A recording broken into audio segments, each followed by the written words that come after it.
જય સ્વામિનારાયણ।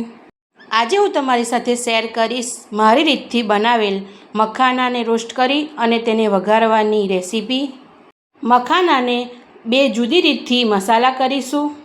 મખાનાને વઘારતા પહેલાં તેને રોસ્ટ કરવાના હોય છે, તો પહેલાં મખાનાને રોસ્ટ કરી લઈશું। તેના માટે એક બાઉલ મખાના લીધેલા છે। મખાનાને રોસ્ટ કરવા માટે ગેસ પર કઢાઈ મૂકી દઈશું અને ગેસની આંચને ચાલુ કરી દઈશું। મખાના કઢાઈમાં એડ કરી દઈએ।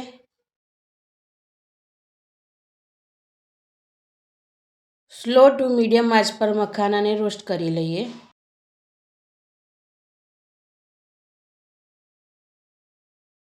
મખાના ક્રિસ્પી થઈ ગયા છે કે નહીં તે જોવા માટે હાથમાં એક મખાનો લઈ લઈશું।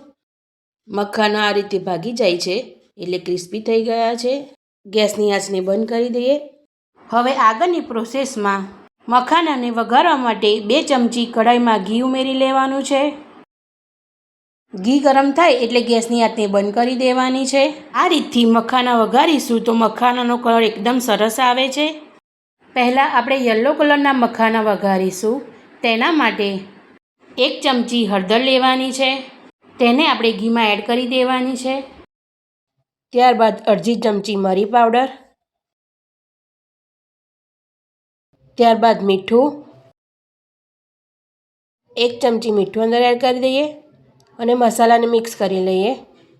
તમને જો આ મારી રેસીપી ગમે તો લાઈક કરજો, ફ્રેન્ડ્સ અને ફેમિલીમાં શેર કરજો અને મને કોમેન્ટમાં ચોક્કસ જણાવજો કે તમને મારી રેસીપી કેવી લાગી। મસાલા ઘીમાં મિક્સ થઈ જાય ત્યારબાદ મખાનાને અંદર એડ કરી દઈએ। મસાલો અને મખાનાને મિક્સ કરી લઈએ। મસાલા અને મખાના મિક્સ થઈ જાય ત્યારબાદ એને બાઉલમાં કાઢી લઈશું।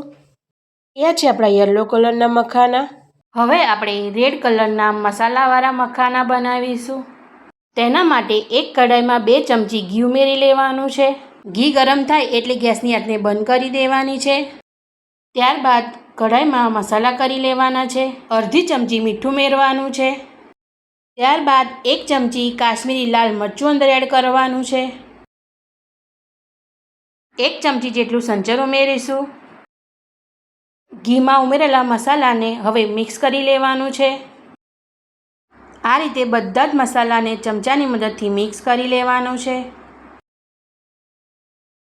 મસાલા બધા જ ઘીમાં મિક્સ થઈ જાય ત્યારબાદ અંદર મખાનાને એડ કરવાના છે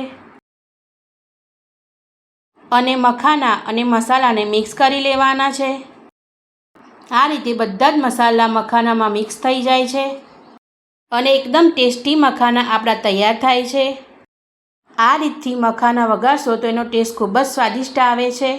બજારમાં રેડ કલરના મખાના મસાલાવાળા મળે છે, તેનાથી પણ સારા કહી શકાય તેવા આ મસાલાવાળા મખાના તૈયાર થાય છે। Thank you for watching.